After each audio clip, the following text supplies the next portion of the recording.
When we were first getting involved in coffee, John would call people and try to ask questions, importers, things like that. And it's just like very little sharing of information. After a couple of years of doing that, he was like, I don't understand any of this. Like, there should not be secrecy in this. I'm just going to start putting the data out there, and then we'll just let people decide what they think about it. Those importers we were working with essentially blacklisted us. We're not working with you guys anymore if you're going to do this because it's not ethical. The person that's producing the coffee, is only making a fraction of what is actually sold at market. And that is why the secrecy is there. But what started happening is we actually started getting phone calls from producers. It has ended up being a really cool aspect of our entire company. And we're still the only roaster that has full transparency in real time and all listed live on our website. Like in the US or just in the world?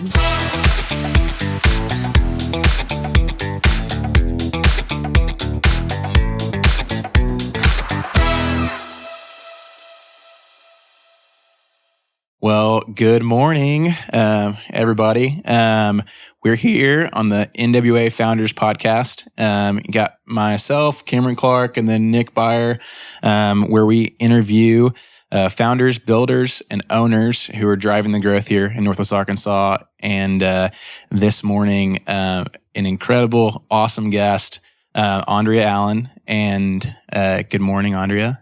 Good morning. Thanks for having me. I'm really excited. No, thanks for being here.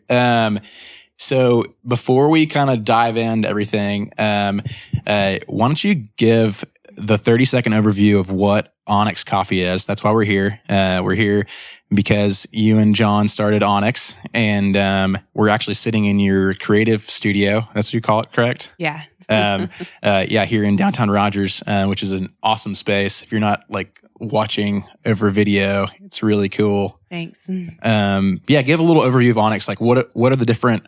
It's not just a coffee shop. Or a singular coffee shop. There's different arms of the businesses and all that. If you can give for sure. It's hard to give 30 seconds, but I'll do my very best. No, Onyx is a set of cafes and a roastery located and based out of Northwest Arkansas, and we source, roast, and ship coffee all over the U.S. and all over the world. So give us your story, some background. Where are you from? You're here from Springdale, correct? Yeah, so I was born in Springdale at Springdale Memorial Hospital. Oh. It's now Northwest Medical Center. Start at the very beginning. No, I'm just kidding. No, I grew up in Springdale. I started drinking coffee with my dad when I was 5. My dad's my hero. I want to be just like him. So it made sense for me to drink coffee. And I grew up, went to school at Shiloh in Springdale, and then I went to the university and studied creative writing. I have a master's degree in creative writing. Oh, wow. I wish I had an MBA. That would actually help me out a lot, but maybe someday, maybe I'll go back. But I am super local. I did a stint in Fayetteville while I was going to school, but I live a half mile from where I grew up now. Wow. And so been here my whole life. John, who's my business partner and also my husband, moved here when he was in junior high and graduated from Springdale High School, the very last class of single high school Springdale. Wow. That dates us a little bit. But we started dating in high school, and I say a few more things, but I got into coffee, working in coffee because when I got my driver's license when I was 16, I started going to the Barnes & Noble Cafe in Fayetteville because I thought it was really cool to go there. And I just really got interested in coffee culture, and especially the thing that happens where a lot of coffee shop seating is communal. And so, there'd be this thing where there's a mechanic and a lawyer and a poet sitting at a table. It sounds like a joke, those three walk into a bar, but no, they all walk into a coffee shop and they sit down and they talk about, politics, religion, what they're doing this weekend, all the things that we're, not really supposed to ask each other anymore. And I fell in love with that concept of space where lots of folks belonged, there wasn't a social class system going on in a coffee shop. And so I wanted to start working in coffee, and so I got a job in coffee. Thanks, Barnes and Noble. Yeah, thank you, Barnes and Noble. Was it a Starbucks back then, or it was just a little cafe? It was Barnes and Noble Cafe Okay. to start with, but yeah, I don't know. At some point, it became a Starbucks, and I also was going to Arcega's a lot too, which is longtime favorite. So Yeah. yeah. And so was John interested in coffee back then too, or was it? Yeah, John was not interested in coffee, so Yeah. I'm glad he's not here because I can say what I want about him, and he won't be able to stop me. But no, John was a musician, so he was playing in a band and touring quite a bit, as much as he could, and so he wasn't really into coffee. But at some point, I started working in coffee at 18, and I worked in a shop all the way through graduate school, and at some point, I became a manager, and he and I were dating, and basically, one of my coworkers who worked full time was trying to go to Florida, and she never had vacation, and there was one shift she couldn't get covered, and there was no one in the entire company that could or would cover it. And so I just approached my boss, and I was like, "Hey, my boyfriend knows how to work a cash register, and I'll train him so my coworker can go on vacation." And they were like, "Sure." So I just trained him how to work the cash register, and then he kind of just started filling in at the shop, and that's kind of how he got started. Were you a barista then? Trying to be. Yeah. So, I mean, I was going to the U of A, and I was like, I need a job just for, money. And I was bored. I mean, actually a couple of nights ago, I was talking to John. I was like, remember when we used to be bored? I don't. No, I was bored and I needed something else to do. And so I just basically went to that shop over and over and over and over until they hired me. Now in the position I'm in business now, I'm like, wow, I must have been either a superstar candidate or so annoying that they just had to say yes. But they just gave me a blank piece of paper and were like, hey, write down why we should hire you. So I went home and typed a 5-page essay and turned that in. And then I called the shop every single day for months until they finally hired me. And this was in Arcega's? Arcega's, okay. Yeah. And where was it at? It was the one that used to be on Crossover Admission. Okay. Yeah. Okay. Yeah. Here I am. I'm ready to go. That's amazing. It's amazing. I mean, unfortunately, I'm like that. If I get hooked on something, I'm kind of really tenacious about it. So, and I've heard you're extremely competitive.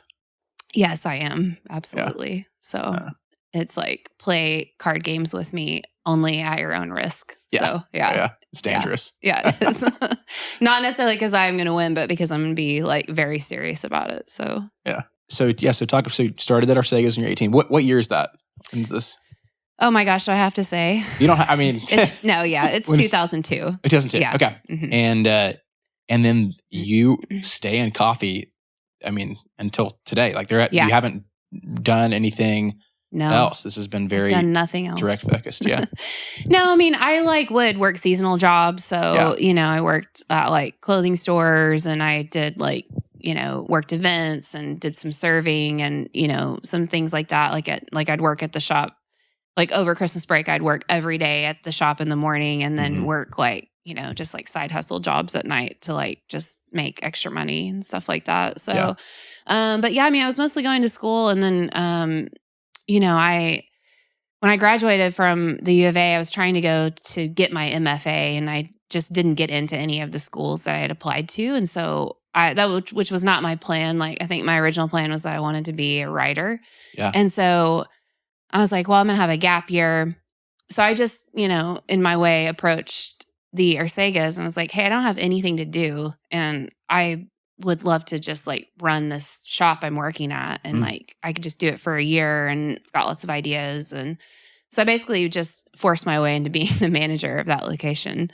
And so I ran that for that year while I was applying for graduate schools. And then during that year, I also ended up running one of their other shops, just because I was like, hey, I can run this shop on, 25 hours. I can work another 25 hours at this other shop. I can run both shops. And, so I was kind of just learning my way in business. And then I got into graduate school here at the University of Arkansas. Okay. And so there was a 2-year time span where I was managing a couple of cafes, and I was in graduate school, and I was also a TA And so Yeah. I taught like Comp 1, Comp 2, resume building, essay writing, stuff like Wow. that at the U of A.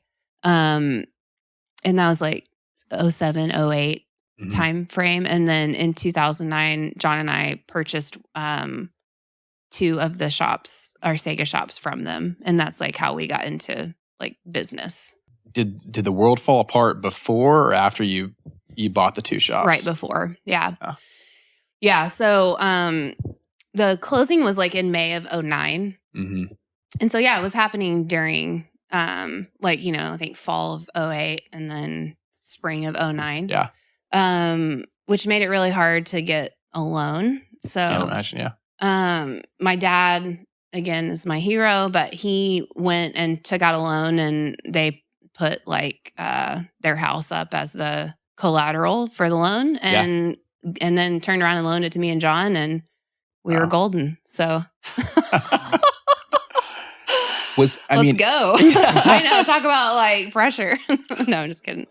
What were you feeling at that time? What was the, for someone who's just like in maybe a situation like you were back then? I mean, I know it's been a minute, but like, do you remember what that was like? Bring yourself back to that spot. Yeah, I was really excited. I was really scared.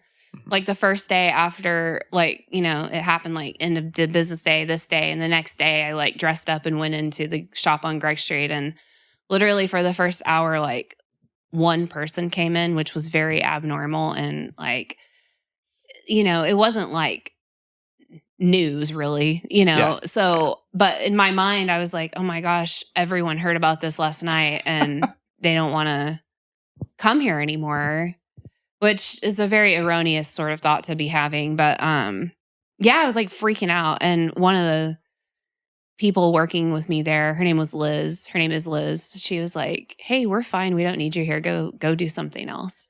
So I went and like did a supply run and picked up a bunch of milk from Sam's Club. And I came back and there was like a line out the door. And it's like, everything was fine. It was just a slow morning. But yeah, it was definitely scary. And, I didn't know how to pay taxes or pay sales taxes or do payroll or really anything like that. So I spent that first like couple of months like just calling the state and being like, hey, it's me again.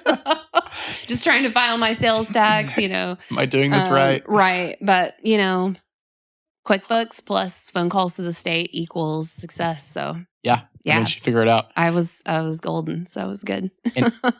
Well, my thoughts just going to like that had to have, there's a lot of people who say they believe in you. And then there's a lot of people who say they believe in you and put action behind it. Sounds like that's what your dad did. So like going back to that, how much did that mean to you in that moment? And now when you think back to it, I mean, that's, can you imagine doing that for one of your kiddos? Like what would that feel like? Yeah. I hope so someday. I kind of hope they both go and be dentists though, so they can work 4 days a week. And no, I'm just kidding. No, it meant a ton. Like me and John had to kind of like take a business. We had to like take a business plan to my dad and his accountant and like show them that we like knew what we were doing, and it meant a ton. And I think honestly, my dad has a great legacy. He has helped quite a few people start in business, and so it was cool that like we were on the receiving end of that, but it also was really nerve-wracking because it was like a 5-year commercial loan, and I was like, as long as we can make those payments, like it'll be good. So I was concerned about like letting them down, but we actually paid it off early, and it was I'm grateful that someone helped us get started, because I think that is a big hurdle for a lot of entrepreneurs. And also they helped us get started without being investors. So they just loaned the money to us. And so that way we didn't have to, not that we would have begrudged it, but we didn't have to like share profits with them. We didn't have to show them our books. We didn't have to justify our decisions. We weren't getting told like, no, you can't invest in this wild idea because it doesn't make business sense. And so like that really like kind of has catapulted us into the space that we are in today in terms of helping us get started without having somebody like at the table driving decisions. Yeah, you're the one making the call from the very beginning. Yeah. So was that when it became Onyx? So we ran those shops for a couple of years, like as they were. And then, we really started to learn more about just coffee in general. So what we were doing at the time was running cafes, but we weren't doing any roasting. We weren't doing any sourcing. And so basically, John was just sort of like, hey, there's this whole other side of the business that we're not involved in and that we should be involved in. And also there are a lot of like really cool things happening in specialty coffee, like across the states. Cause he was traveling a ton for music and he's like, there's this whole movement happening. And like, we have the opportunity to actually create what we want to see in coffee here at our business. And so, he bought a roaster and sort of started like a side business, which is now our like roasting and distribution arm. But he bought a coffee roaster and started roasting coffee and started just wholesaling it like under a private label brand while we were also running the cafes. And then after like maybe a year or so of that, we were kind of like, okay, I think we're ready to like rebrand. And sort of the dream was to like, Onyx was founded in 2012. So I had been working in the industry for 10 years. So the dream was like, take all of the things that we would like to see coffee be and just create that. Wow. And that's like kind of how Onyx was born, with that spirit.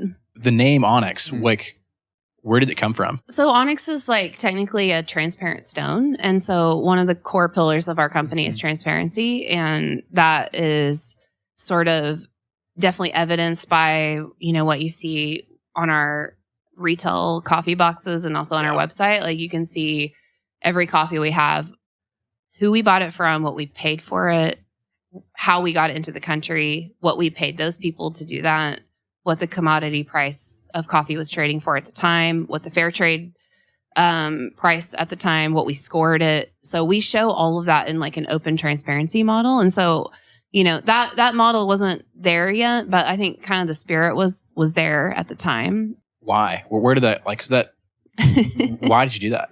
Where did The that come from? transparency model? Yeah. There's a lot of pieces of coffee that are still relatively like secretive and sort of hidden through like the trading markets, because coffee is a global industry. Most coffee is produced in other parts of the world and then consumed in different parts of the world. And so, it's like the, one of the top 5 traded commodities. And so like in that trading system, there's all sorts of stuff that happens. And so especially when we were first getting involved in coffee roasting, we were new. We were not only new, but we were located in the cultural mecca of Arkansas. We can kind of laugh about that now because of the growth that's going on here. But at the time, it was like, we couldn't even really get samples of coffee from importers. We had to pay for samples, which is actually relatively unheard of.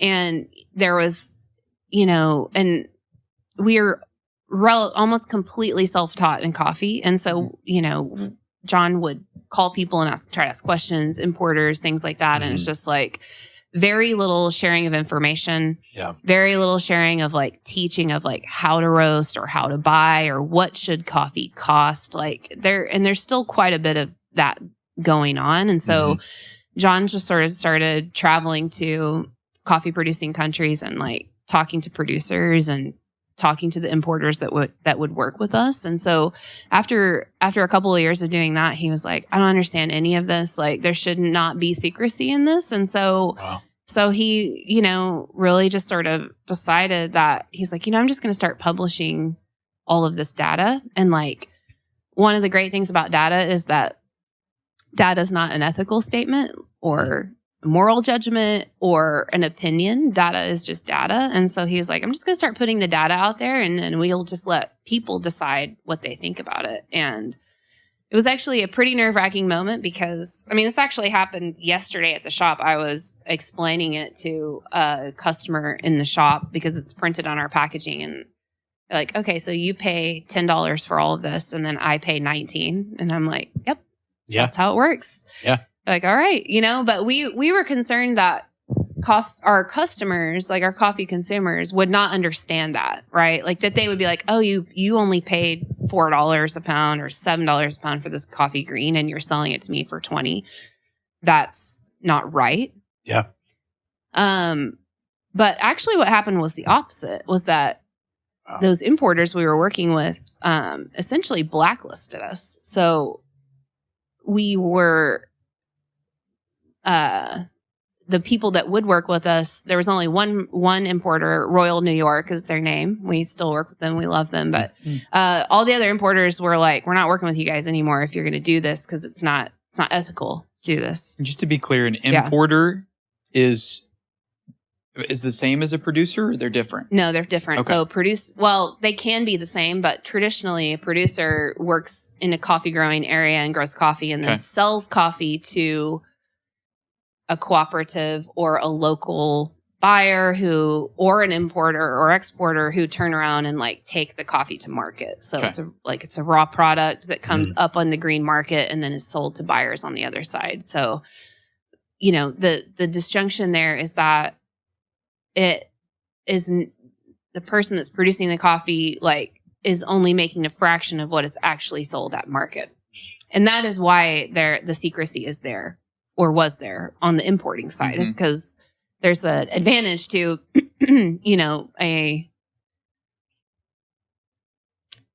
a buyer in nice clothes going to a coffee producing farm and saying, trust me, I know the U.S. market. I can only sell this coffee for $1.25. So you have to sell it to me for 70 cents USD. And then they take it and they sell it for $5.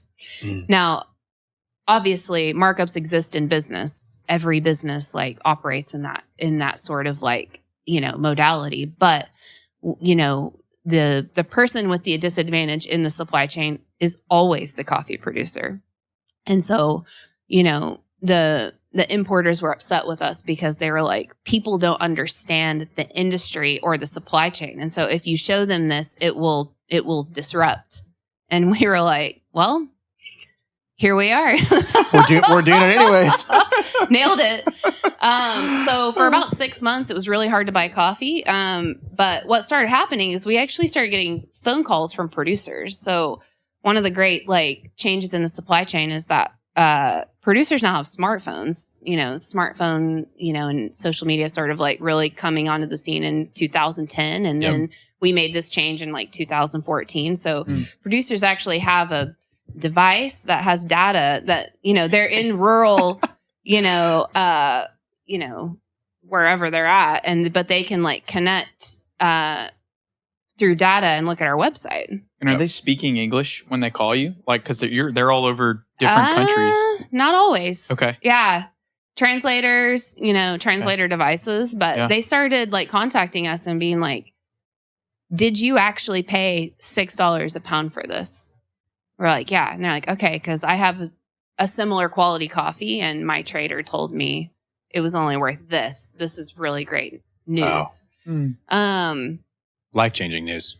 Yeah. For them. Yeah. And, the purpose of it really was like data. I don't want to like virtue signal because it's just like the goal was, I think actually the goal was disruption. But, the goal was like, hey, we'll just put the data out there, let the data speak for itself. But after about 6 months, we actually started getting calls from those importers that wouldn't buy from us, because the other thing that happened was other roasters would try our coffee and they'd be like, we love this. And they would see how much we paid for it. And they'd be like, oh, we can afford that. And then they would call the importer we bought it from and say, hey, I want to buy this coffee. And so after just a little bit of time, it was sort of like, oh, this is actually free marketing, because we were just naming everyone in the supply chain. Wow. And so it has ended up being like a really cool like aspect of our entire company. And we're still doing it. There's a number of roasters that are doing it partially, but we're still the only roaster that has full transparency in real time and all like listed live on our website. In the US or just in the world. Yeah. Wow. There's a couple other companies that'll do full transparency via like 80-page report at the end of the year. But the reason that it's so challenging is because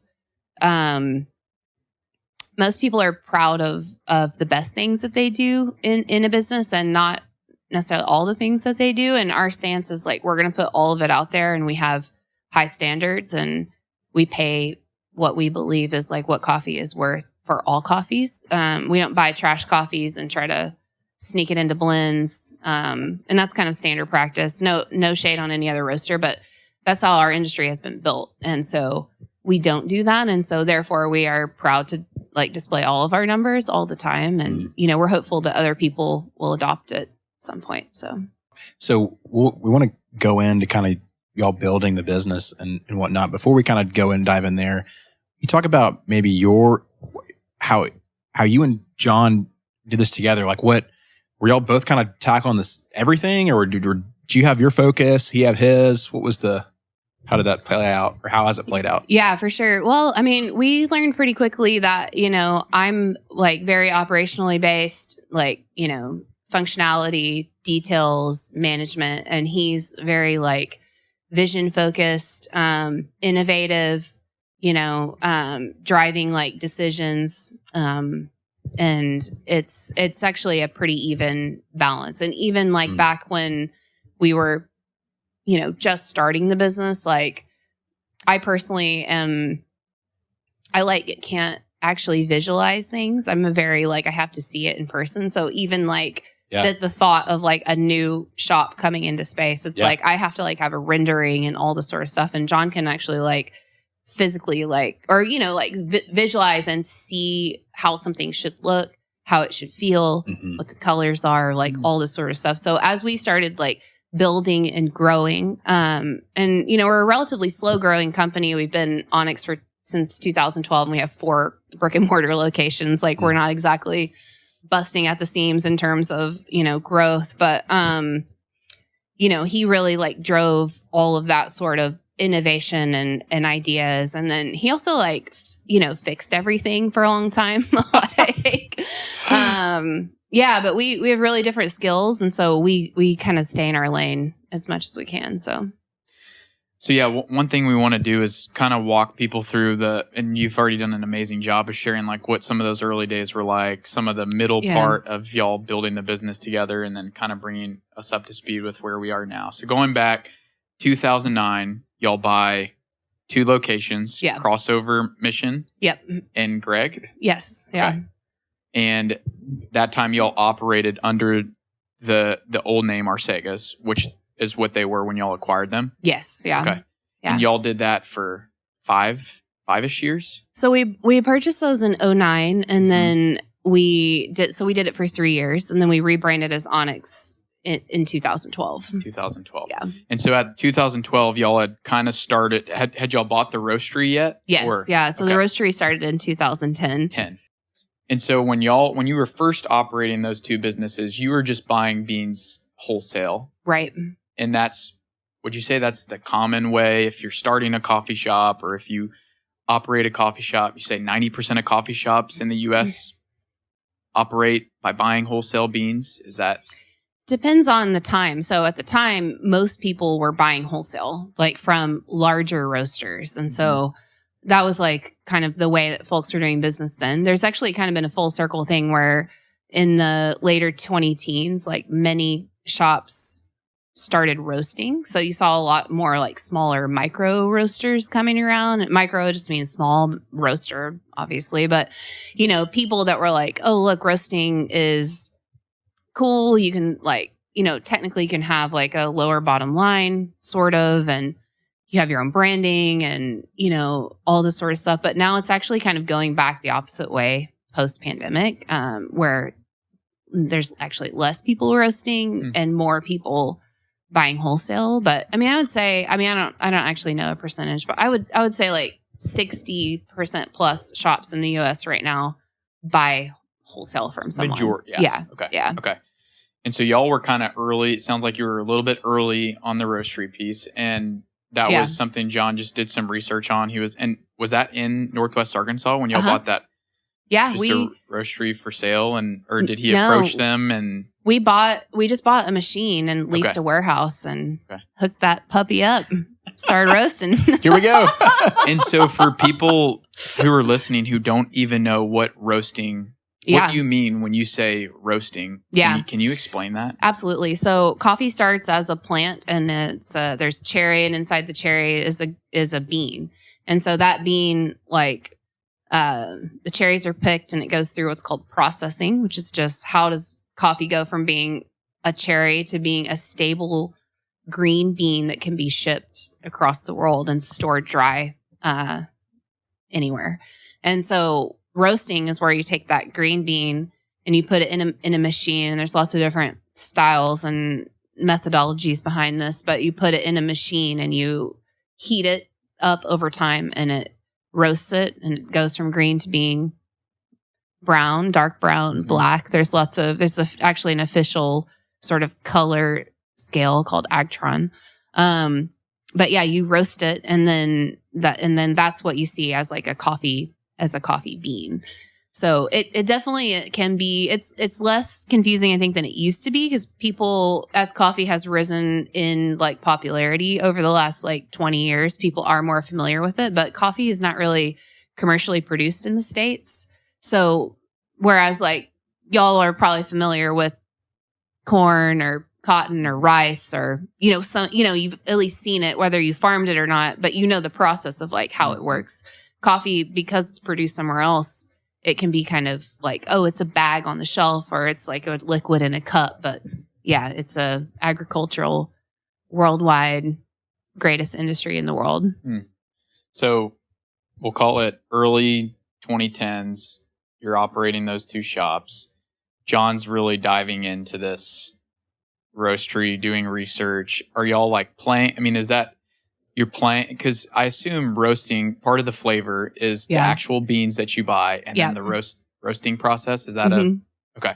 So y'all are probably like ordering different beans and roasting things differently to try to figure out what jives. Yeah, absolutely. It's and there's like very little education at the time. So John did quite a bit of studying and tasting. He's a very good taster. So it's basically just trial and error. I mean, it's like making a recipe from scratch for a food item. It's like, you're like, okay, I'll just like try this. Do we like it? Do we not? Okay. And like you tweak over time. And so you're right. A lot of it is like based on origin and variety of coffee bean, and then the processing, but then also how you roast it. Like it's like a piece of bread. Like you can toast it and it tastes great, or you can burn it and it tastes like burnt carbon, so it's the same in roasting. That's really cool. I haven't seen it done. I mean, I've seen y'all's machines in HQ, but I haven't been part of that process. So it's interesting hearing you talk about it. Yeah. And how many employees were we talking kind of at the beginning? You got two shops, just like what are you managing organization wise? Probably like 25. Okay. Yeah. And I definitely want to get to where we are now, but I'll let you keep rolling. Yeah, as you kind of think through those early days, like, were there any big mistakes that kind of you stick out as you're taking this? Yeah, tons. Yeah. I mean, when I say we were self-taught, like that's pretty legitimate. I mean, we had our experience, but then especially when we started Onyx, like we were, trying to figure out digital stuff. So obviously, there's like social media, there's websites, there's apps, there's all this sort of stuff. So we did all sorts of things online that like some worked, some didn't. We purchased pieces of equipment that we thought we needed, and then we didn't know how to work them, and they just like, we actually have a couple of them around still, and every once in a while we'll be like, remember that thing we can't sell and can't use.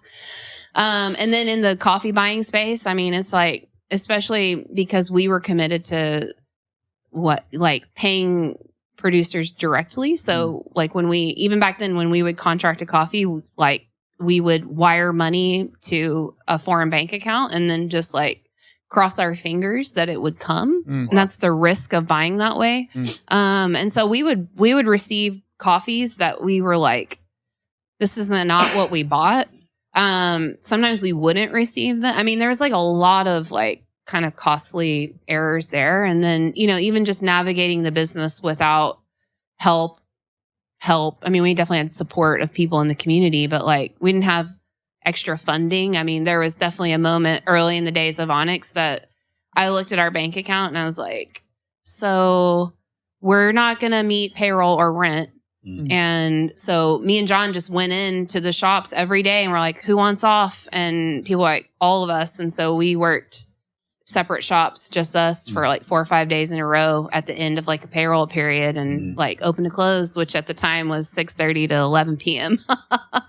Just because it was like, I don't know, we didn't know what else to do. And we are, you know, sometimes businesses need to take loans, but we're like committed to being cash basis. So we like didn't have like a line of credit or anything. And so we were just like, okay, we made some mistakes, we made some spending mistakes. And now we've got to figure out how to make it right. So, you know, there's a lot of that in the earlier days for sure.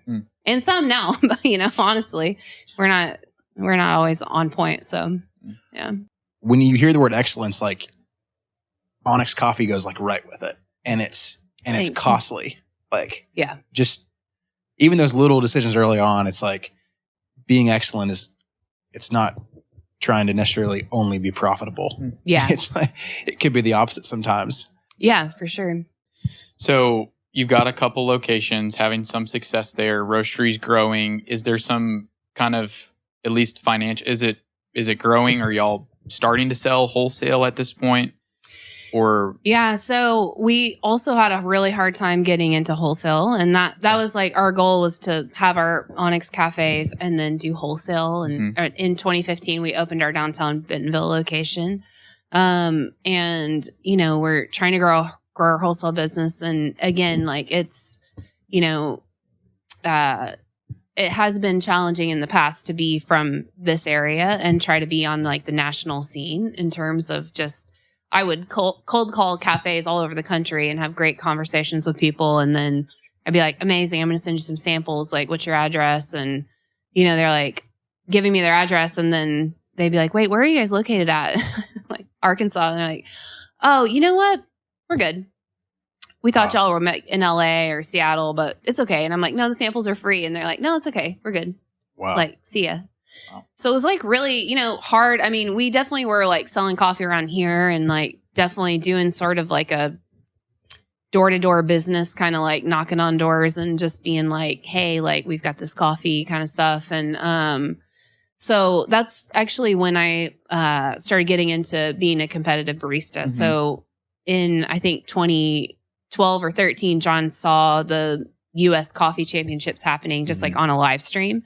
And he was kind of like, hey, you should take a look at this. Like, you know, we should probably do this. And to be frank, I was not super interested in it just because I am relatively confident. So I was like, I don't need to go to this thing and like prove that I know how to make drinks. Like, obviously, like I've been a barista for 13 years. I don't need to do that, you know? And he was like, well, you know, as good partners do, he's like, it's not about you. It's like, we need to grow our business and we need to figure out a way to like show that we are doing something excellent, to use your word and also our word, and like show that we are doing a good job and that we are bringing something new to the table. And like, you know, you already know that that's really hard to do. And if we could go to this thing and if you could do well, then that, you know, the industry watches those things. And he's like, then that would at least get our brand out there and our name would get published in coffee publications. And then when you call someone, they would know who we are. And I was like,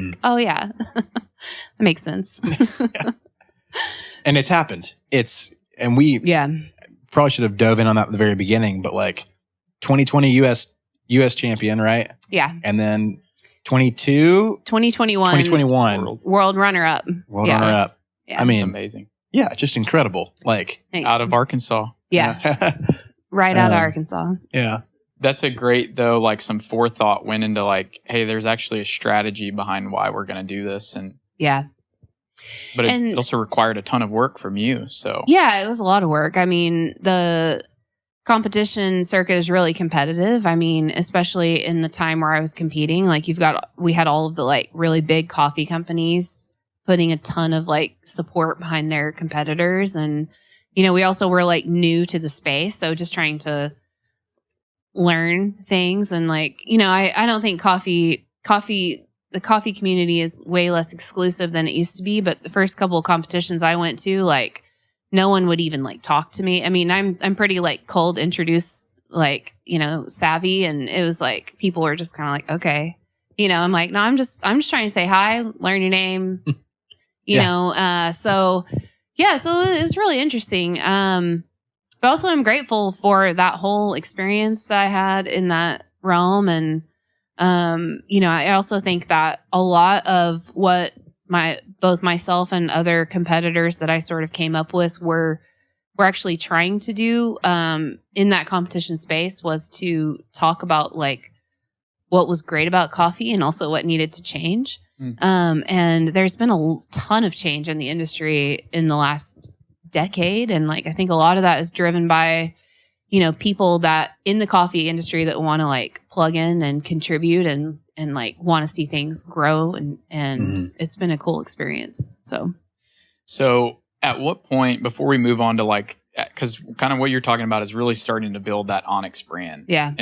And so you had the 2 shops. Did y'all sold those at some point and then opened a shop in Springdale? Or yeah, so we had the 2 shops. We opened one in Springdale, and then we opened the one in Bentonville, and sometime in between there we sold one of the ones in Fayetteville. And you know, some of it is just like trying to figure out like where does our model work. And you know, I think that we are really hopeful to be like in the core of the communities in Northwest Arkansas. And so you know, downtowns are really special to us. And so, you know, like as I think our brand grew and we started to formulate like what we want to be in the long run, like we don't want to have like, you know, 25 shops. Like we want to have like a smaller amount of really special shops. And so there were definitely moments where we were like, hey, this business is good and this shop is awesome and this community is great. But like when we think about like our capacity and our focus, like we may not see ourselves here forever. And so kind of making decisions to, you know, to sell some of those places or to rebrand them or, you know, whatever it might be. And so yeah, I mean, we've definitely changed over time for sure. So taking some of that success, rolling it into Bentonville, and I mean, 2015, that's still pretty early in Bentonville's life cycle. And that shop is very nice. So thanks. Were we just rolling some success into that? Yeah. So, I mean, you know, we got that opportunity, which is incredible. Like that building is one of the Walton family buildings. And, you know, we just happened to like meet people that were representatives of the building. And then John, as he does, he spent 2 years like convincing them, negotiating, asking for things, like, you know, trying to get us in there. And he finally did it. He's very good at that. He's really super talented in every way. I'm a big fan, obviously. But yeah, so, you know, we opened that shop and like, yeah, it was earlier on in the kind of Bentonville, what is now currently a huge, thriving, growing, busting at the seams community. But they were all ready for coffee up there. And that shop has been incredible. And it was just a very cool experience. It's also John's first shop to design from the ground up. So everything else was kind of like already partially existing. And so it's actually very interesting to go through the locations that he has built and see like in order and sort of see the design growth. So Bentonville, and then our headquarters in Rogers, and the Momentary Cafe, and then the restaurant in Johnson, Hail Fellow Well Met. And then there's a couple more coming that are going to be spectacular. So, yeah, I mean, I feel like that Onyx in Bentonville has kind of become like just this picture of Bentonville. Like when I talk to people who travel in, they all stop at that Onyx. That's cool.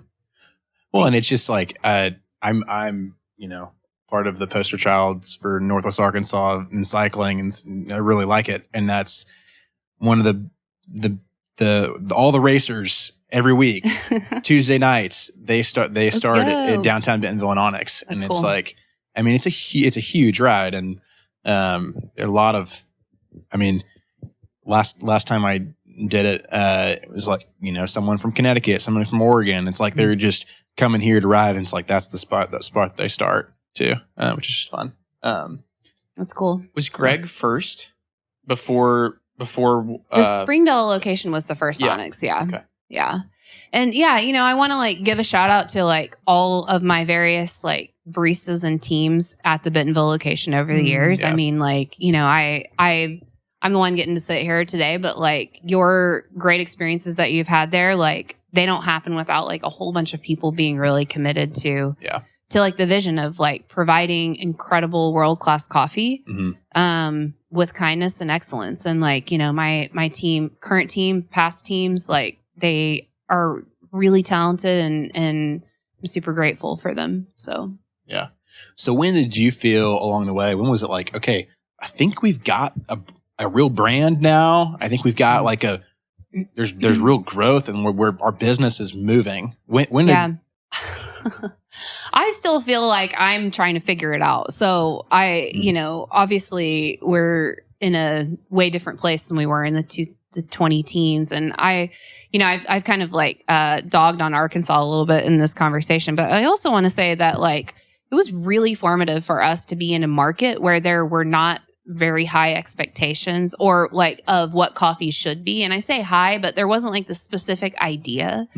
When you're a coffee brand in LA or Portland or Manhattan, like there's a very specific sort of competition that happens and you're very formed by like the like movement of whatever's going on in that coffee community. And so for us to be here was kind of like there's no rules, like there's no expectations. There's there definitely was there's like a hospitality and restaurant and coffee shop community here, but there was no like pressure to be or not to be something, which like actually has been an incredible space for us to be in. And also just say, I mean, cost of doing business in Northwest Arkansas, especially like in the past, has been incredible. Like I've had numerous folks visit us from coffee from all over the country, and they're like, how do you have this size facility, or how are you able to afford scheduling this many people on the shift, or like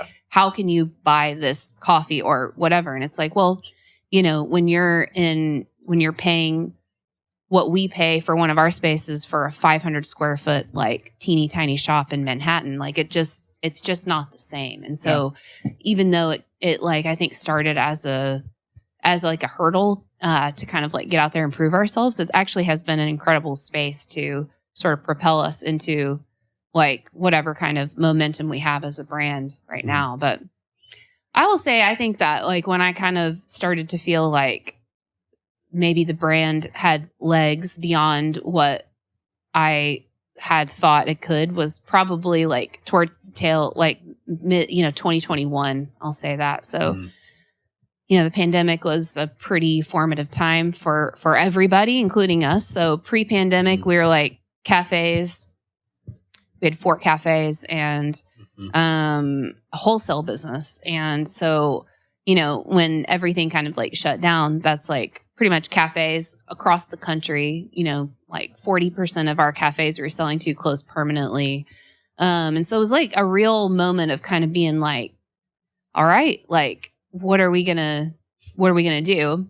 Yeah. I will say, although none of us had ever really experienced that before, it kind of felt like the early days in terms of being like, okay, like all this that we have planned on, we got to like kind of turn and hustle. And so, I think that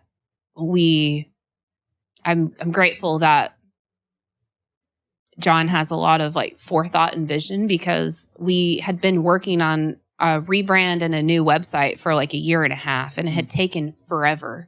And we were supposed to release it in April of 2020. Wow.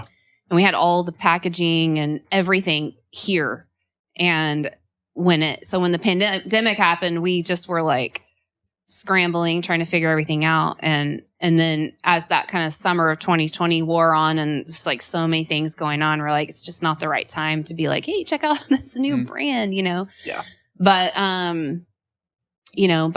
by luck or accident or fate, we started running out of our old packaging. And so like John was like, we're going to have to pull the trigger in the fall, like, because it's just like, it's time. And so it was crazy because like, there was not a ton going on for folks, and especially in coffee. And then all of a sudden we're just kind of like, you know, hey, check this cool stuff out. And it was exactly the right time for the beginning of the rise of like the home, what I'll call the home expert, because coffee has shifted drastically in terms of like where people are enjoying coffee and how, just like comprehensively in the US. And so, you know, that before that, we didn't even really like have an e-commerce or a digital presence really at all.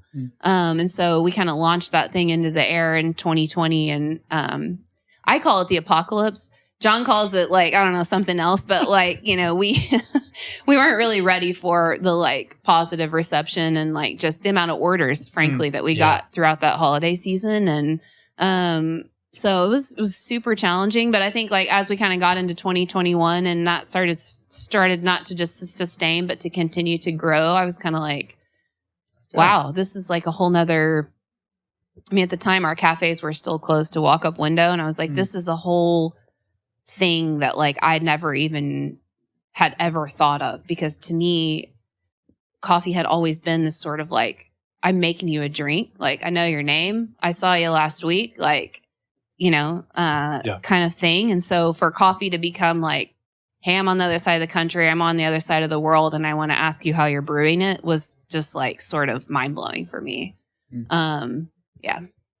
So you're kind of reading and doing research on y'all. It felt like the business was growing and you were having a lot of success in this area, but it feels like 2020, I read a Talk Business Politics article, and it was like 2020 to 2021, your business doubled. Yeah. Roughly. And I think it was at 11 million in revenue back then. Yeah. And so now you're really that brand, and that's also kind of pairs up really well with the timing of you winning national and global competitions. Absolutely. And so what's crazy is it's 2024. Like that wasn't that long ago. It wasn't. No.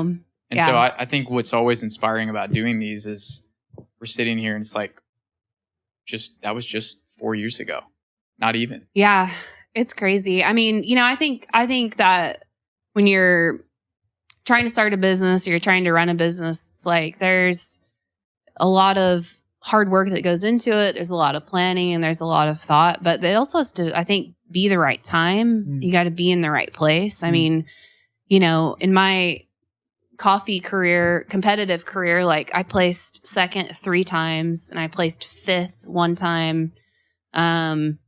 Like, you know, I had like made the finals like more than any competitor ever, you know, so, I don't know, something like that. And that was like in that 2016 to 2020 or 2015 to 2020 kind of time frame. And I remember even back then being like, I just don't, you know, I don't understand like why I can't quite get there, you know, and like I would, you know, one year I missed it by like 2 points or something. Like it was like the closest one ever. And like, you know, I just remember feeling like, I don't understand. Like, I know we have everything we need to like get this thing done. And like, I can work really hard, and it just is like, it's got to be the right place, the right time. And then when it happened I won on February 23rd of 2020, which is like right before everything. It was also John's birthday. Oh. So it's not sweet. It was good. No. But then, you know, our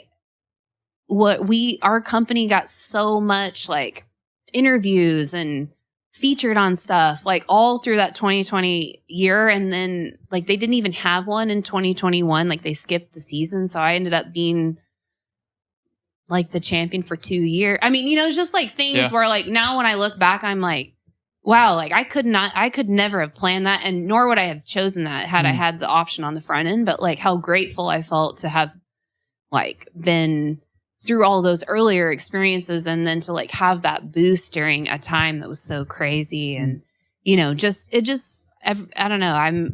There's a lot I think that I can look at and I'm like, yeah, we totally built that. And then there's a lot that I'm like, I'm not totally sure how that happened, but I'm like glad to be here for the ride. Here we are. Here we are. Yeah. Yeah. It's good. So it sounds like this e-com piece is totally taking off. And so I know you talked about your gifts and how you're wired, John's gifts, how he's wired. Yeah. Are you stepping into that executional operational role of like, Are y'all third party shipping stuff? Like how is all that coming together at that time? Yeah. So, I mean, we do all of it here. So we ship everything. We manufacture everything here and ship it out from Rogers. So, yeah, I mean, definitely at the time, I mean, again, we have a great team. So I don't ever want to like take, credit for things that I didn't do, but we were already shipping wholesale. And so like, it was a pretty seamless sort of like move into like doing the e-com piece. And so operationally, I kind of like have overseen and driven parts of it and like, contributed to other parts of that operationally. But really like, the creative vision, if you see anything that's like beautiful or nice or, you're like, wow, I love the way that looks and feels. Like John drives all of that. We have a creative team now. I mean, I know we're obviously sitting in a creative studio, which is really cool, but and they spend a bunch of time just kind of like thinking about how can we continue to like innovate and push the envelope on what is coffee? Like who is our coffee consumer? Who knows about coffee? Like, what is digital hospitality? What would it feel like to have a cafe style experience, but online? What would it be like if your mom knew the name of a coffee producer in El Salvador and was asking you about that? Like those are the kinds of the questions we're asking now. Is like not just for the brand itself, but like how could specialty coffee actually go into being its next phase of like it's not just like this niche of folks that are enjoying it. It's not just the cycling community. It's not just baristas. It's not just like tech people, but like, what if it continued to become more and more widespread and more, like readily available, recognizable, and like what would that look like?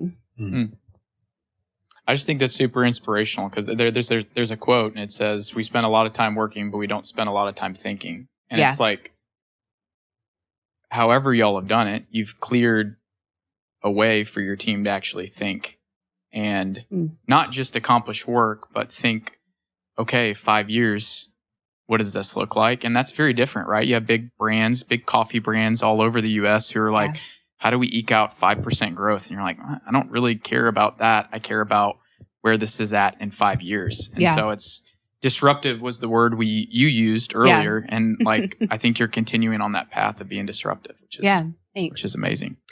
I also want to like give a shout out again to Northwest Arkansas for being a great place. I mean, we talked a little bit about the 08-09 recession and like, this place is a place that like not only is cost of doing business like relatively like moderate, but also like for better or for worse thrives in downtimes. I'm grateful to be in a place that people are moving to and not moving out of in these seasons. And so, I think that, you can thank lots of like, bigger companies obviously in the area for kind of paving the way for Arkansas, Northwest Arkansas to be a place that business can continue to thrive. And so, that's definitely been a plus for us. I mean, one of the questions I get asked now, instead of being like, oh, you're from Arkansas, that's weird. They're like, how did you choose Arkansas knowing that it would be blank? And I'm like, well, fortunately, like my dad was born in Northwest Arkansas. So whatever his, parents moved, their parents came from Memphis. Like, I don't know how that happened, but it's like, well, it's not necessarily that we got out a map and we're like, cool, we've got like, a PE firm behind us and we're going to pick the most advantageous spot for coffee for the next 25 years. And we're going to pick that. It was more just like, this is where we live. This is where we work. And we want to like plug in and create the communities that we both want to be a part of, but like communities that help everyone in the area thrive. And so, it's a lot of it is fortuitous. And, we didn't necessarily choose this place, but we're glad that we got put here. So that's amazing. Yeah. So kind of, we'll get into where the business is at currently, but you got I'm counting the momentary. So 5 amazing locations here in Northwest Arkansas. For people who maybe haven't been into them, I think we'd love to hear you talk about quickly, like as you think through each one of those locations, what do they mean to you when you walk into them? Like, what is different about, because they're all very different and all really amazing. So like, I think it'd be really fun if you kind of walked us through whether it's y'all's vision when you walk in those places, or what you think of when you walk into for sure. spots. I mean, I'll say that they're all sort of built to engage the community that they're in, both in like design and in hospitality. So they're all completely different designs. And like from a business standpoint, that's actually not a great idea. I'll just put that out there because, sometimes people are like, oh, I bet you share staff in the north locations versus the south. And I'm like, nope, because the stores are completely different. There's different equipment. I mean, we share a lot of similar equipment, but the workflows are different. The designs are different. And all of that is made to sort of, engage people on a level that is broader than like you're coming in to like get a cup of coffee and run to work. So, they're created for people to enjoy what they look like. I mean, everything about our brand is about visuals representing the quality behind it. So, like you can have a great cup of coffee in a completely blank to-go cup, or you can have like a pour over in a nice like plate set up with a little like soda water on the side, and it just feels different, right? And so our spaces are made for people to like come in and have business meetings, people to come in and like read a book, look at their phone, whatever they're doing, have a conversation with a friend, and like also be like inspiring in terms of like the way it looks and feels in the cafe. And I think the way it feels is also connected to hospitality, and that's like one of my big roles in our entire company is driving like this sort of spirit of like meeting people where they are, and serving them like they are equal and valuable human beings. And so that's like really a core part of what we do. And so I think, I've talked some about Bentonville, but our headquarters is like built to be this like almost like cool makers space. So there's us, there's the Provider's Bakery, there's Heirloom and Pinky Swear, there's Yayos, and all of those businesses were we all sort of like the Yayos, Rafael Rios, and then Jason, Paul, and Danielle Ribideau, like we all sort of like got together in the 20 teens and we're like, what would it look like if we all sort of were in the same space? We're all like very specifically curated makers of things. We're all independently owned, or at least we were at the time. We are still independently owned, but like, it's like what would it be like if we were all in the same space? Like people that are actually working in the industry, working to create things that like delight and inspire. And so that's kind of how that space was built. That thing was a beast. I mean, it took us like 4 years just to get our space built out in there. The Momentary is designed to be this like cool little jewel, and everything is like built with glass, and there's like specific pieces of automation and specific pieces of like a barista making something by hand. And that one is supposed to be like a nod to like mechanics versus, hospitality, hands-on service. And especially in the space of like the broader Momentary art and performing arts facility has been a really cool experience. And then we've got the Hail Fellow Well Met restaurant, which is actually built in the footprint of the house I grew up in. So that's no way. Yeah. So that's how we ended up in that space. And, they started building that building, I think in 2017 or 2018. And we actually, John and I live on the back part of what was formerly my dad's old farm, which he bought in like 1982. When it was completely rural, and he sold it in 2002. I mean, it's been a long time, but, they tore the house down and started building that building, and like they're going to want a cafe there. And like, that's not part of our core plan. Like that's not part of, but I can't, it was sort of this, like, I felt like I couldn't let somebody else go in there.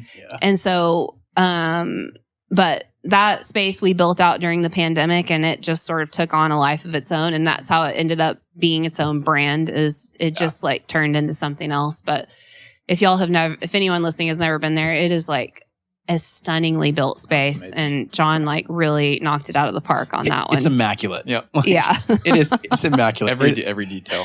Every detail. Which, I mean, you can argue that about any of y'all's spaces, but like bringing someone in from out of town to show them that space. Yeah. I'm sure you've had so much joy of it. I've had a lot of joy personally, just seeing people's faces light up when they walk in. The patio is amazing. The little wine bar on the east side. I mean, the flip screen thing, it makes you feel like you're in a different big city. I'm not a big city person, but I imagine that's kind of what it's like. And my 2-year-old, I mean, when she walks in, she just wants to look at it. Yeah. So there's like these cool like visual and like, sensory, sound, smell experiences that we're always thinking about when we are building our spaces, because like I think, as humans, we're definitely built to appreciate like intentional design and thoughtful design. And we also want our spaces to have all of those things, but also to be welcoming just on their own. And that's kind of like where our staff comes in that hospitality piece, because we don't want ever to feel like a barrier to entry of like, oh, this is too nice to go in there. But like, it's a real work to kind of like get all of those things to come together. Somehow you've done it too. It's like they're all approachable. Like, thanks. Yeah. Somehow you've done it. I don't know. I don't know how. Well, you want to get to today? So bring it, Andrea. Bring us up to like, where is Onyx today? And we just kind of talk economics of the business, whether it's revenue or employees. Just where are y'all at scale wise?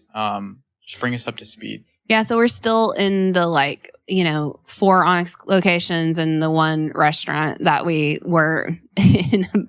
We've been like that for about 4 years. And so our e-commerce has continued to grow, which is great.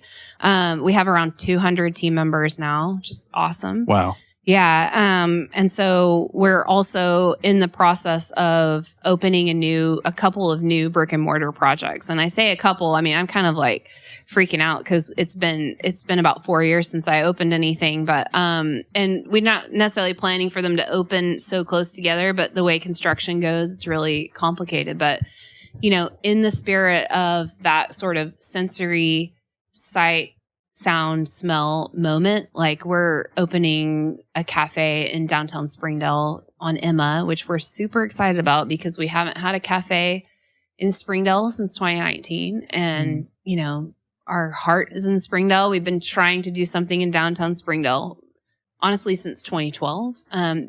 Actually, our headquarters in Rogers, we were trying to do that in downtown Springdale, and we couldn't find the right place. And so we're really excited. That cafe is going to open like in the next 2 to 3 months. So it's really close. And our chocolate program is going to be based out of there. So we do a bean to bar chocolate brand. It's called Terroir. And so similar to coffee, we source and roast cacao and then grind it and do all the melanging and all the forming. And so that project has been existing in conjunction with our warehousing and roasting facility, but it's going to actually move and you'll be able to see it happening. You'll be able to smell it. And it is amazing the way it smells and see it. And that space is really coming together and is gorgeous. And I am thrilled to sort of launch that here in a few months. So, I mean, the timing I know it's been, like you say, it's been slower, but timeline with downtown Springdale, it's actually pretty good of everything going on there right now. Yeah, it's good. Downtown Springdale has been slower to come along than the other communities, which makes sense because it's, it's like a working person's town for the most part. And so it's been a little slower, but the bones down there are incredible. And there's a lot of, people that really believe in it, myself included. And there's a lot of, really cool programming that's happening. And there's actually also a lot of very specific intentional planning going on in that community that is working to keep the folks that already live down there. And I know that we've seen that sort of shifting in some of the other downtowns over time, but the downtown Springdale, the city council and the downtown Springdale Alliance and some of the housing authorities, they're all pretty committed to keeping affordable housing down there. And they're really trying to make sure that they are offering the communities and the cultures of folks that live down there, programming, restaurants, housing, things like that. And it's actually a really, really cool community. So we're excited to join it and be part of it. So That's exciting. And as someone who used to ride their bike to the OG Onyx in Springdale, I'm excited for it to be back as well. Thanks. So talking about the business, I think what is also just really admirable watching y'all is I'm sure shipping coffee directly to the consumer is way less operationally complex. You're probably managing less people. Yeah. You're probably making more profit from it. But through the COVID, through the 2020, 2021, that piece of your business taking off, y'all haven't abandoned your core, which is truly, it sounds like what motivates you, what you're passionate about is having spaces in the community where people can gather. And so I think that's really, really fun and sweet. And that's part of what we're trying to do on this podcast is highlight business owners, founders who are making Northwest Arkansas a special place to live. And y'all are doing just that. So we're really excited to keep watching that and cheering it on. As you think through now the business currently, whether it's your shops, your cafes, e-com, wholesale, like roughly, I mean, is e-com a massive piece of your business now? Like, is it a majority of your business over retail or, the shops? Yeah, cafes, it's not the majority, but it's definitely our revenue leader for sure. Okay. And it's kind of the thing that's helping us do a lot of these other things. So like you are correct in that, like you can do quite a bit of that, like manufacturing, fulfillment and shipping out of not a smaller space, but like out of one space. So there's like less overhead. There's like, less team members and, compared to revenue. But, it really is the thing that's helped us be able to continue to grow brick and mortar. We're really excited. We've got a living wage certification recently, which is really cool. And the e-com program has been able to help like underwrite some of our like programs for our teams. Cause we're trying to continue to like raise the bar of like, what does it look like to be able to work and, continue to live in Northwest Arkansas as cost of living goes up, which is great. And so, I mean, it's a very, it's very interesting. I feel like we're doing, I'm just even like thinking about my day today, and it's like, I'll do stuff in the cafes and then I'll do stuff for e-commerce and then I'll do stuff for the roastery. And it's just like, it's kind of a lot going on, but I think the cafes have been the core of the brand from the very beginning and also are the face of the brand. I mean, like when people think about Onyx, they, especially in this area, they think about the Bentonville Cafe or the Momentary Cafe and hopefully at some point the downtown Springdale Cafe. Like they don't think about like a box in the mail. At least I don't feel like they do. So yeah, I don't. Yeah. And then talk about this Onyx thing. This people have seen it in the airport. Oh my gosh. Seen it outside the Bentonville location at the farmer's market. Was that? Yeah. So that's like it's a fun project that we're sort of like beta testing along with the founders and the creators of that machinery. And I think really what we want to continue to do is innovate in the space of coffee. And so it's like for us, innovation is about fun. It's about like challenging, not challenging, but like, continuing to grow in people's minds, like what is coffee and like how is coffee made? And so those are like fun sort of projects a fun project we've been working on. And, it's also like sort of a test. Like we would love to eventually have a location in the airport. Like, I mean, it's says so much about brands that are able to like have a little space to like represent the community that are local in an airport. And so, it's like we haven't been able to really get into the airport, but they were like, well, we would take a kiosk, and we're like, oh, interesting. So that's kind of like how this project got started. Wow. It's cool. It's also like, when I say beta test, I mean, it's a test. I always joke about it. I'm like, anybody that thinks that a robot's going to take the place of a barista is like, you can just come like visit that thing with me for one day and then it'll change your mind. But it's really cool and it makes great coffee. And it's been a fun thing to be a part of. So it's a spectacle. Like every time I'm in the airport, like Idiots. there's little kids around it, Mhm. like just being like, "Oh my gosh!" Like, Yeah. it's here. Look, let's watch. Yeah, and I think I mean it's- that's like I think something that everything we do kind of has an element of that like Mhm. joy and surprise to it, and that that's kind of part of the fun of like creating things is that like doing something that's like slightly unexpected. I mean, I can't wait for y'all to see the downtown Springdale location. It's just like got some really incredible architectural features, and then we also were able to like preserve some of the like more historic like original architecture pieces to it as well. Like there was this 70s carpet on the floor, and when we pulled that and the subfloor up, there are these like 2 foot by 2 foot like terrazzo poured tiles through the whole Wow. thing, and we're like, one we know why they put the carpet on there because that was the style, but we're like, why would anyone ever put carpet on this? So those are there. There's this beautiful Wow. like staircase that we had to like fight every board and every inspection and everything to keep preserved as they were originally built. But there's this cool like staircase in there, and there's just antique brick in there that's no longer produced. Like there's all sorts of stuff, and then old like just kind of holding on to like what was there before, but then also a ton of really cool like new style architectural features, and it's going to be amazing. So, well, kind of getting towards where we're wrapping up here, talking about more of like what's next. But I guess first, and what's before we fully dive in there, I guess one thing I was just really wondering is we keep talking about the word excellence.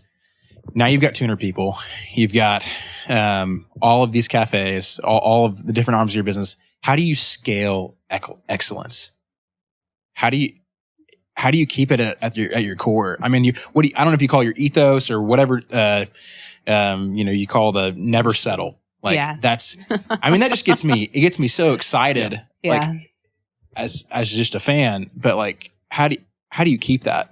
I'll let you know in a couple of years. Yeah. No, I'm just kidding.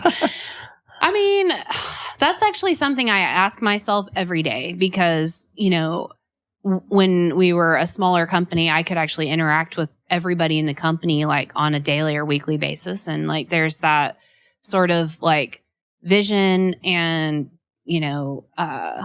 direction or inspiration or teaching or coaching or whatever that like has to kind of like go from being just from me to like sort of living and originating inside of the team. And that's like just something I think sometimes we do pretty well in, and other times need room for growth. But I always just like to say, if you've had a great experience in our cafe, it's because there's a leadership team and a team of like coffee professionals in that cafe that have decided that it's also their core value to treat people well and to serve great coffee. And so it doesn't happen without like the teams sort of, coming together and like kind of buying into what we're trying to do. And so, I think it's about having like managers that like really understand and believe in the vision, but also are adding to it. I mean, it's never just one singular person's vision that like gets executed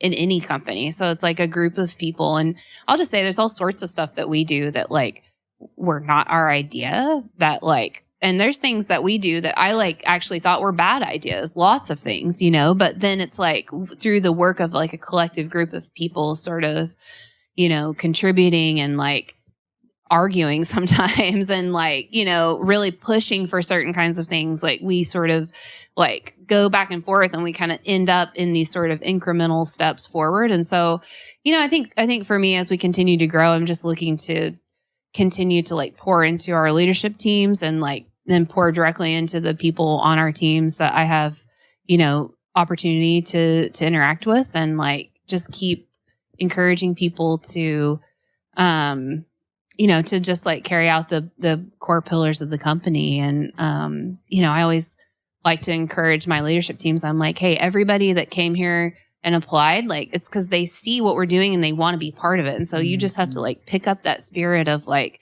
curiosity from the team and like just help them understand like how to continue to execute it and add to it in whatever team that they're in. Yeah. Culture's attractive. Culture, people want to be a part of it. And then a couple questions here. These are the two we're trying to ask every guest on here. But number one is, how do you define success? You should have given me that question beforehand. No, I'm just kidding. I'm just kidding. It was intentional. Yeah. Wow. I mean, I think about this in several ways, but like for me, my real role in the company is about hospitality, both to the staff and to our customer base. And so for me, like success looks like being able to like provide a place for people to work where they're like getting at least mostly what they need in terms of like pay, job fulfillment, training, encouragement, like a space to like grow and learn. And then on the customer side, I'd say it's just like success is like meeting them where they are. So whether it's someone that's like, hey, I'm an expert at home. Like I have every tool and I want to know like exactly like what temperature of water you're using in your pour over for this incredibly rare geisha that you just sold me.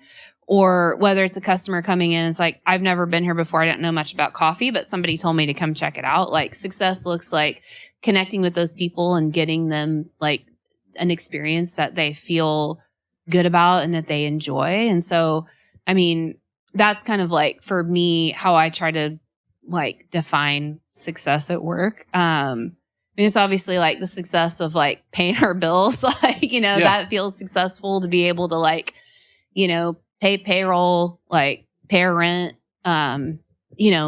We pay for all of our coffee up front, so we don't take terms. That's like, we're one of the only coffee companies in the world that does that. So we take a lot of pride in that. And so for me, like success also looks like making hopefully smart decisions to make all of those folks that depend on us, like continue to like do well. And so, yeah, sometimes it feels like a lot of pressure, but at the same time, I'm like also just grateful to be the person that gets the opportunity to be doing these things. So it's fulfilling. Yeah.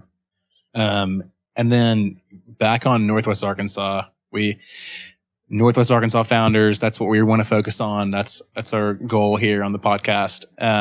What's your vision for Northwest Arkansas moving forward? Could be the next 5 years, next 10 years, as a founder, business owner here in Northwest Arkansas? Yeah, that's a good question. I mean, I think I haven't thought about this a ton, but I'm just hoping that the area continues to grow in a sustainable way. Like I would love to see more entrepreneurs and more people coming into the area. So like we have lots of manufacturing and opportunity zones going on around this area. So I'd love to see like more cycling and, electric car and whatever else kind of manufacturing places coming into the area. Cause I think that is like a really core pillar of successful areas is those sorts of manufacturers that are like putting out products and also offering lots of different jobs in the market. I'd love to see like more restaurants and bars and food and beverage stuff come. And I'd also like to see housing continue to like, keep the affordable nature in mind. I mean, I think that there's a lot of conversations going on about that right now, but as people in the way it's positive that people are moving here from other areas, it's like sometimes like people that are used to a certain rent or a certain like mortgage or a certain price for a house, like it kind of like pushes certain people to the fringes of our communities. And so I'm hoping that like that continues to be on the forefront of people's minds. And yeah, I don't know. I just want to see the area continue to grow. And I recently got asked that someone was like, are you a local that like doesn't like the growth, or are you a local that does like the growth? And I'm like, I love it. I think it's awesome and it's fun to be a part of. And but yeah, I don't know. I feel like there's lots of big things to come that I can't even dream of. So wow, that's amazing. Well, one of the things we like to close with is just reflecting on the conversation and kind of some big things that we learned from you as a founder, from you and John and y'all's success. And as we think through our conversation, I think creativity is not a word that is used to describe founders or entrepreneurs very often. And I think about the space that we're in. I think about each one of your individual spaces and how you spoke to them. I think about the branding on the packaging that you buy as a consumer. I think about how y'all shifted during COVID. And it feels like y'all thrive. And even just the inception of the company, the white space, you talked about Northwest Arkansas not having anyone to really compare coffee to. It feels like y'all thrive when there's room to be creative. Yeah. And I think that gift has really been illuminating through our conversation and just through the brand. And so thank you for bringing that creativity to Northwest Arkansas and through this conversation. I think the last piece, the last couple things Cameron highlighted, tenacious, that is part of your personality, whether you were born into it, whether... Or annoying, depending on who you are. Yeah. But to win competitions both here and globally, just the tenacity it takes to even get there, the training that it takes, and even the tenacity it takes to keep growing the business and keep staying focused on the core piece of your business, which you're passionate about in cafes. Like, that takes some tenacity to say, hey, you know, this e-com thing's sexy, or this Bionics thing is sexy, but like what I get really excited about is community gathering in cafes. So yeah, that's just an awesome and admirable trait. And then the last one, just committed to your people multiple times throughout the conversation. It wasn't me, Andrea. It was, hey, our team is amazing. Our creative team's amazing. Yeah. John is amazing at the way that he's building these spaces out. Like, the team at Bentonville is amazing in the way that they've delivered experiences to people who are coming to our area for the first time. And so I think when we think about founders, like, that's what we want. We want founders who are committed to people.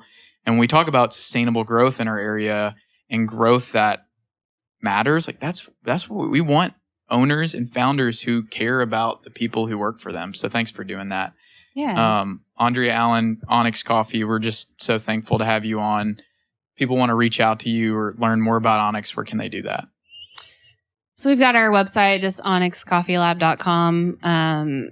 We're on Instagram and other stuff. I don't know. I feel like after Instagram, I got lost. So I'm, there's a lot of other stuff I think that, we're definitely on. But my email address is my first name, Andrea, at onyxcoffeelab.com. You could hit me there too. But yeah, I'd love to connect with anybody that has ideas, thoughts, questions. I mean, something I just thought of when you were saying some of those really kind things. Thank you.